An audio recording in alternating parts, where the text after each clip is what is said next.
Hi guys, and welcome to this week's video tutorial. This would be part number 23 from Xiangqi opening Tabia by Grandmaster Tang Chang and Master Yang Wenqing, and this is part number 23.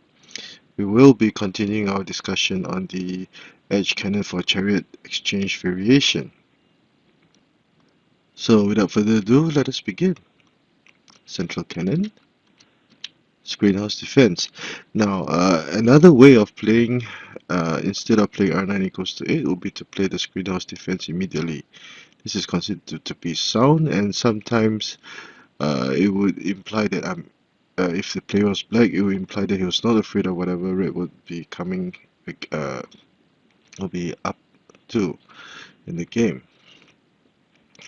And usually this would transposition back into one of the many major lines in this opening system. And red chooses 1 equals to 2 for the foul chariot.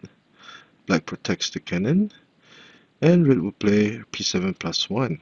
Now, this is an important move to make. It would not be a good move, and this is one of the fundamentals opening traps or mistakes to play R2 plus 6, because black could immediately offer a trade-off chariots.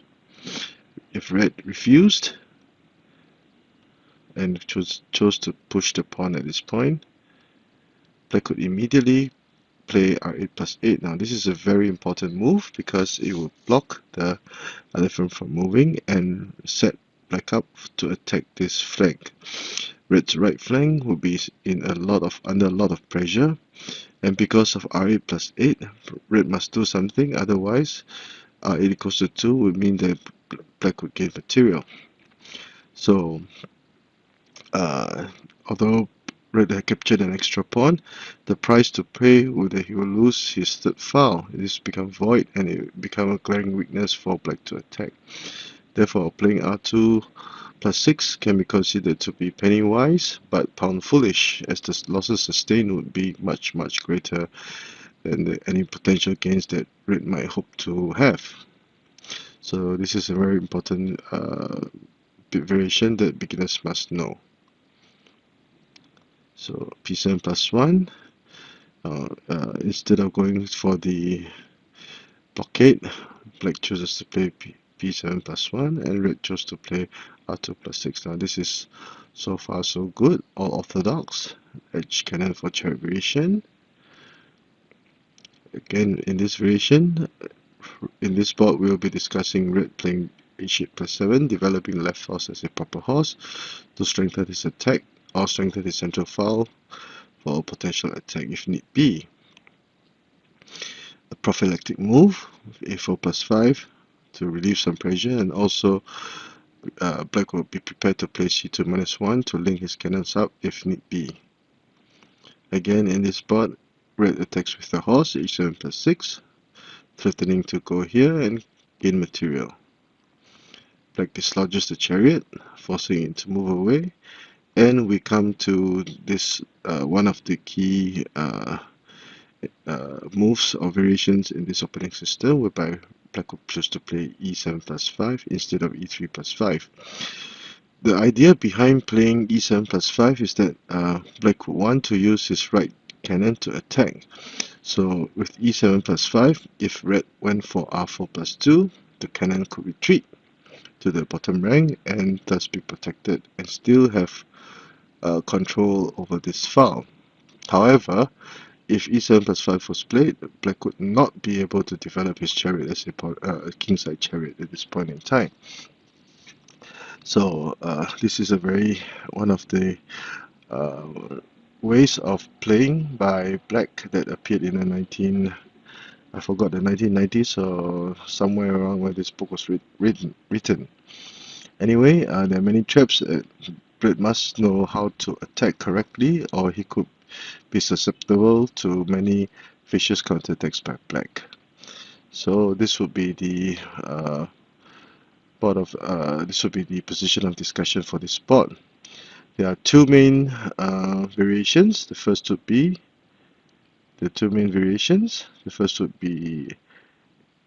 c5 equals to 6, and the other will be r9 plus 1. In variation A, c5 equals to 6 was played. And as mentioned earlier, because the cannon, Black would not have to worry about the cannon now, he could use this cannon to attack. Now, would it be a good idea to play r8 plus 5 as seen in the previous board? Let us see. Again, red will protect the horse. p3 plus 1. If the pawn captures, red loses material. And black will counter, red will usually counter in this manner for the 4-pawn rendezvous. Black retreats, and red would usually play p7 plus 1. If p3 plus 1, black will be able to position his pieces for very powerful attack. Capture, threaten, move. This will be a pseudo sacrifice, and black would now suddenly pull a shot and attack the cannon at this point. Let's say if black retreated the cannon, red initiates a trade of material, and after trading chariots, again, red would have a significant advantage. This would be a trade-off. This would be a trade-off of the horses, but in the process of doing so, red would be able to sneak upon across the river. So red would have a significant advantage. So that is why r8 plus 5 is not a good idea at this point. So c2 plus 4, red consolidates his defense, goes for the cross-palace cannon formation.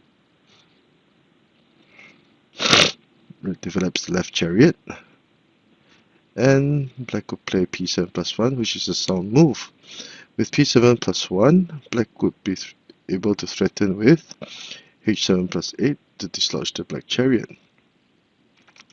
And it would not be a good idea at this point to play r1 equals to 2, trying to develop his right chariot, because red will attack the cannon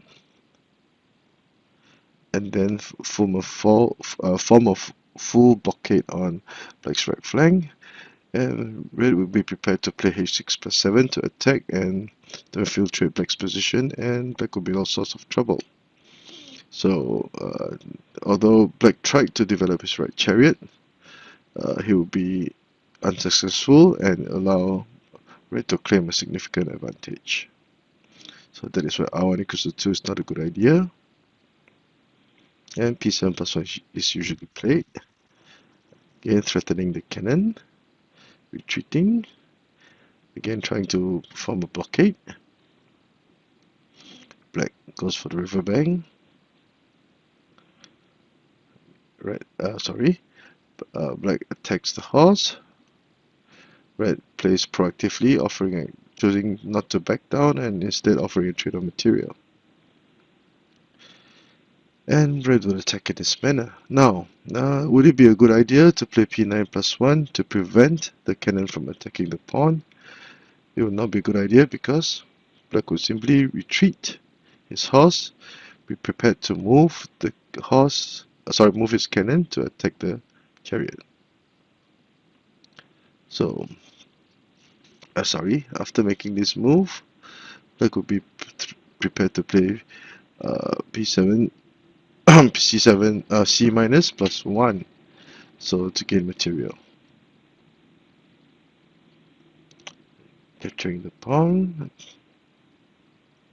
threatening, and both colors will be pestering each other in this very complicated situation. Black might seem to be on the downside, but there's much potential to launch a very vicious counterattack. Now let us go to variation B. r9 plus 1, red chooses to develop his other chariot as a ranked chariot. 1 plus 1. Now this would be black's counter. Now this is one way of black dealing with the issue of poor development of this chariot, by developing it as a ranked chariot, hoping to counter the effects of red's ranked chariot.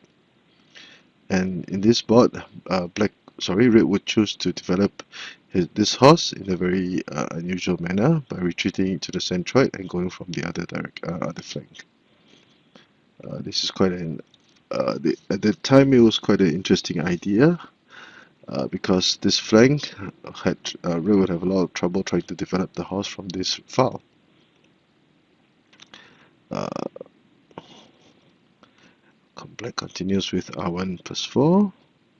Now, would it be a good idea to attack the attack the red horse with the chariot immediately? The answer would be no. Red will protect the horse in this manner, but he will have to be careful. H5 plus 7 will be a bad idea because black would be ready to attack the pawn rank. If the pawn were pushed, let's continue. Let's say push. Black will play c2 equals to 3 to threaten to capture the elephant, and more importantly, threaten to capture the horse, and this would lead to a very complicated situation.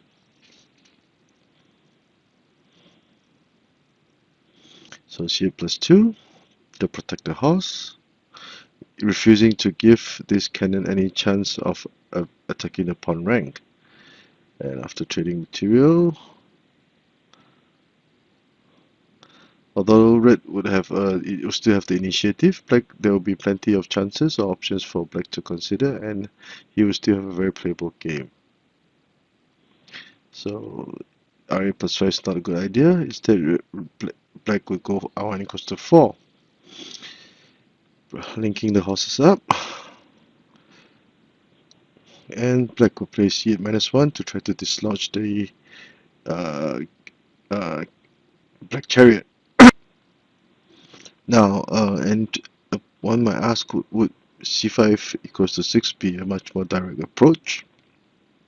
That would be no, because black could play f4 equals to 5, threatening to capture the central pawn because the cannon had blocked the red horse. So this is another very delicate or interesting issue in this very opening variation. c8 minus 1. Now, black would be prepared to trade his chariot for 2 of black's material. This is an imperative move to make. He cannot move his chariot to safety, otherwise threatening to capture the cannon with the pawn and horse. And red will now be able to control this file. The chariot would not have any good place to move, and red would have a huge advantage. So r4 equals to 2 is not a good idea. Instead, black should trade his chariot for 2 of red's pieces. And after a few more rounds, a very good move to try to command this file before dealing with the issue of this cannon. And red will play very versatilely. Will make this very versatile move. This shows much versatility, and at this point in time, red would have the advantage. So again, the main topic of discussion for this week would be e7 plus 5, which this variation emerged in the 1980s, I think. Yeah. So let us take a look at this board from the eyes of black.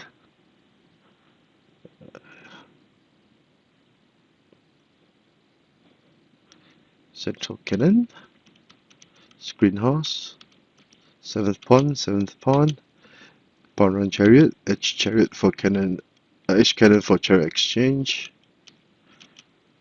a4 plus 5 prophylactic move, and we go back to the position similar to previous week, but there's a catch, as black would now play e7 plus 5 to give this cannon a protected intersection. Two main variations, variation A, variation B. Variation A, red plays c5 equals to 6, and black attacks with the pawn rank cannon, hoping to capture the pawn and attack this flank. Defense, capture, develop the chariot, and p7 plus 1. Sound move, preparing to play h7 plus 8 to dislodge the chariot, and red will go for a full scale attack.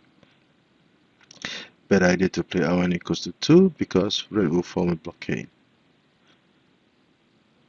before it goes to 2, retreat the cannon, and again red plays very proactively, trying to decrease or limit the space that black can develop his pieces.